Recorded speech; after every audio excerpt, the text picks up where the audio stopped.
Hello viewers and welcome back to your favorite baking channel, Baking with Chef Tonde.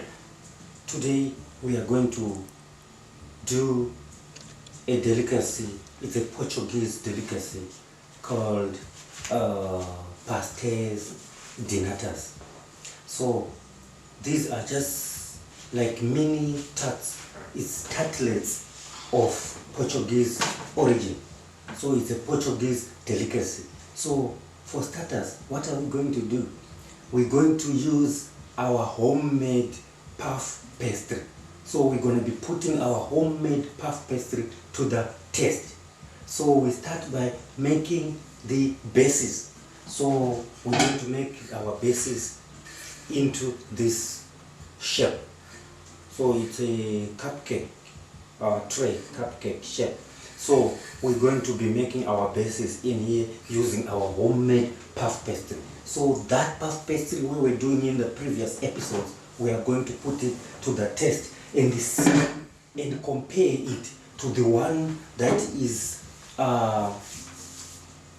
that we usually get in the shops, that is done and frozen and is in the shops. Then you buy it in the shop. So that one from our previous episode, I was explaining that it don't puff as much as we want because it's not fresh. It's almost like frozen and it's long time in the you don't even know how long it is on the shelves in the shops. So but the one that we make at home, you are guaranteed, you are certain, you are sure, and you are positive that is fresh, like the one I'm holding here. So we're gonna be rolling it out, then make our bases for the Portuguese tartlets, the pastéis de natas. So we're gonna start by doing, in this episode, we're gonna be doing the bases, the rolling, because it's a long process of making the bases because we're gonna be rolling it out with a roller manual. So this episode will basically be for the rolling and making of the bases using our homemade puff pastry. So we're gonna use our puff pastry to make the pastéis de natas, which will prove if our puff pastry can make a nice base. Then to see if it can puff very well and nice, we're gonna use our puff pastry to make a homemade Cornish family size pie, of which in the previous episode we used the puff pastry from the shops, which I don't like, but I just enjoy using it, but I don't like it because it's not fresh. But for convenience sake, I just use it for just because it's quicker to use, because it's done already. So that's what we're gonna be doing: family size pie and pastéis. So we're gonna start rolling our bases first. So what we do, we will put our puff pastry, and it is looking really nice. So what we do, we're going to just divide it into two pieces because it's big, so that we can just roll and use the one that we want to use. So what we do,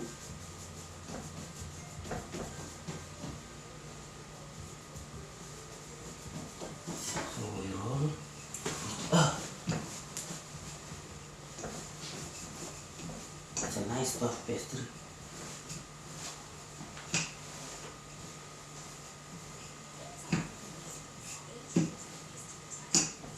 And it's rolling very nice and smooth.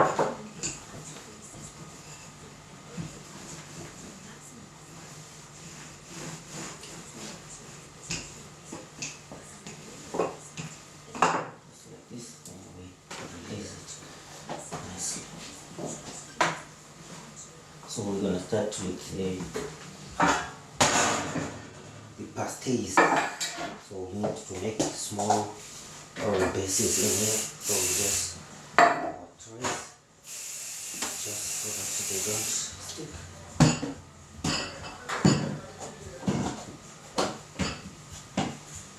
So for the pastéis, we're gonna cut using this cutter. So what we do, we need 1, 2, 3, 4, 5, 6, 12.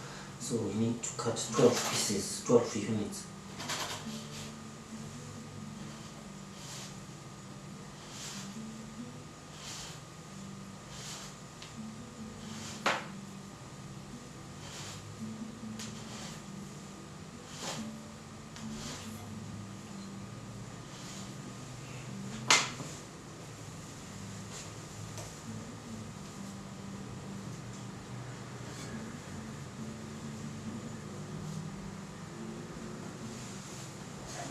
So what do? We put in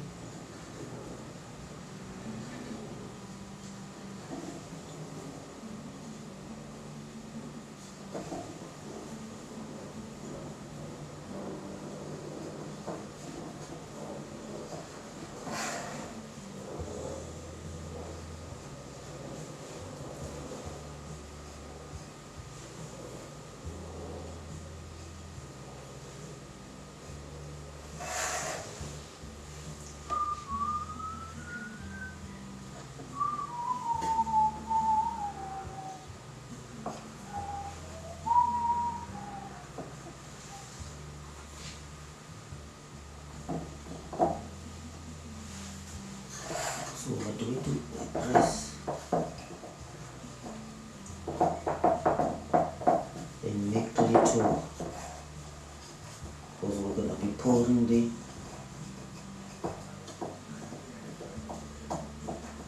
sauce for the tarts in here. So we must just make it nice.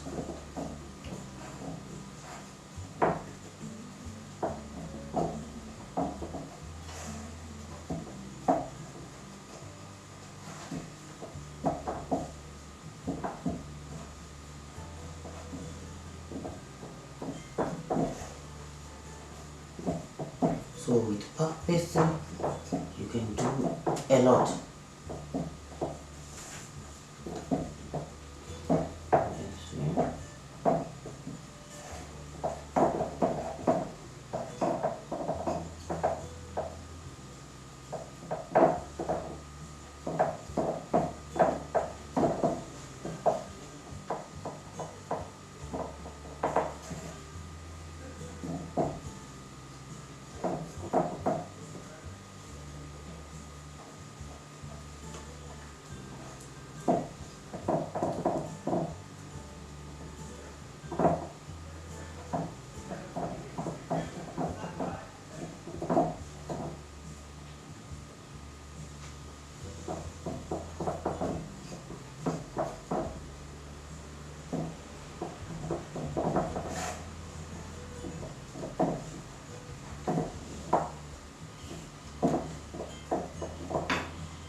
And there is a reason why we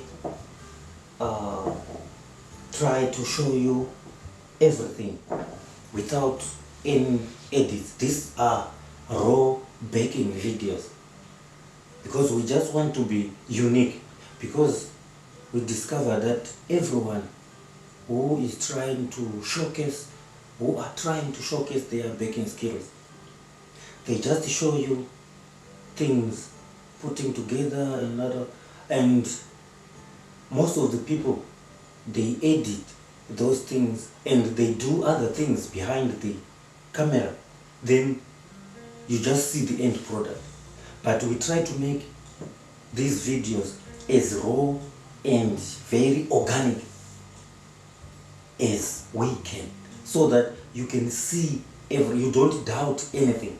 So if we fail to do something, you can see it there and then, and it's part and parcel of the baking process and the chef as a profession. It's not like there are no mistakes. Even if you are a driver, that's why there is insurance, because they know accidents happen, and you can't now say you are not a driver because you had an accident. You are a driver, and the accidents that you get are within that profession. So we don't expect a chef to be bumped by a car in the bakery, but we know, and it's true and it's certain, that somewhere, somehow, you can make an accident, and your accident is it says it has got something to do with the profession that you are. So expect to bend things. That's an accident. So we don't need to edit anything. So if whatever I'm doing here, that's what you are supposed to do.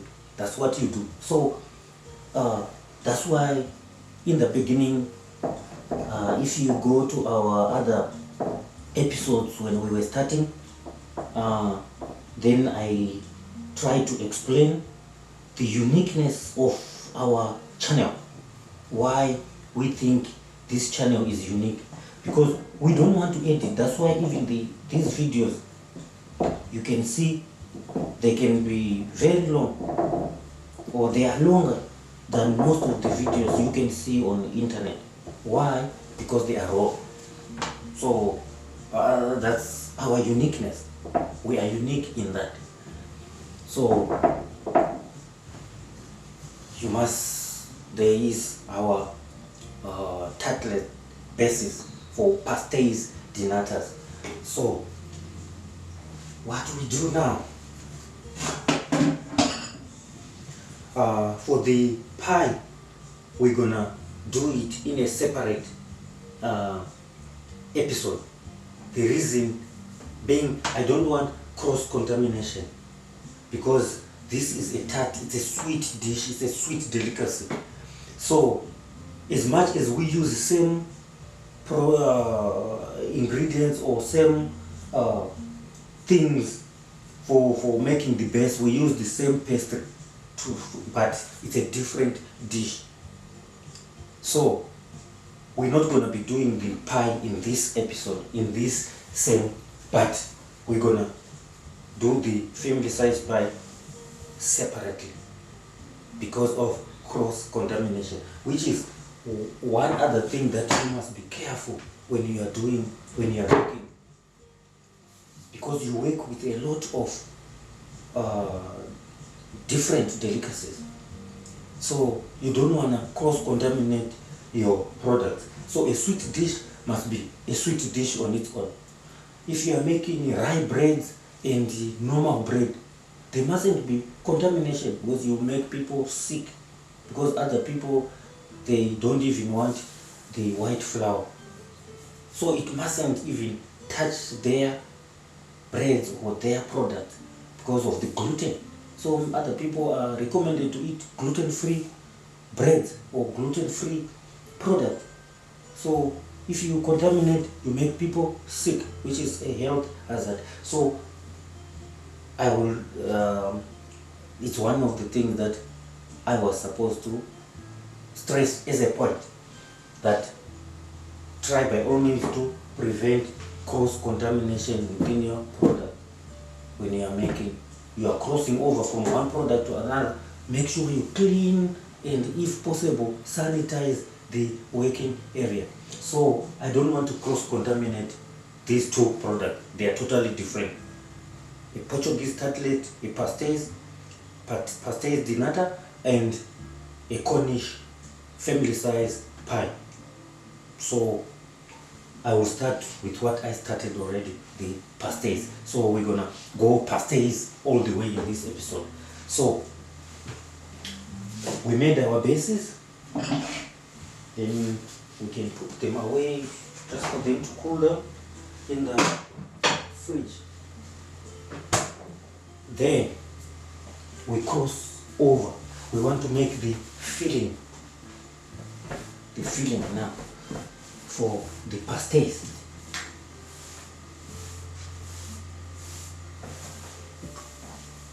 Whatever you see me doing here is a raw deal. It's the original. There is no edit, no behind the camera fixing of this and that.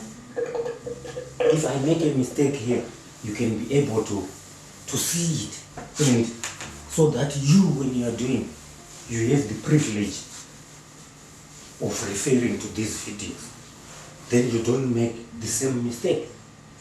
So you don't make losses and you don't make unnecessary, out of budget expenses, because your chef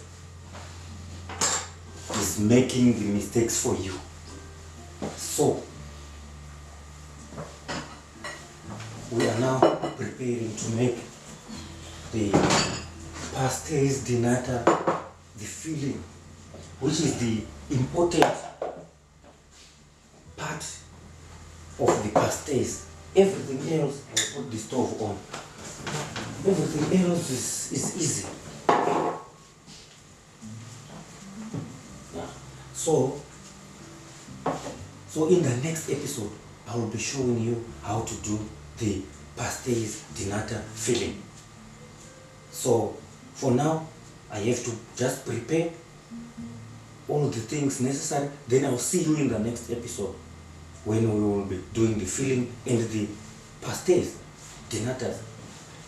Your resident chef signing out, Chef Tonde. See you in the next episode. Don't forget to subscribe and comment down below and ask any other things that you might feel like asking. Your chef is here. Cheers. See you soon, yeah.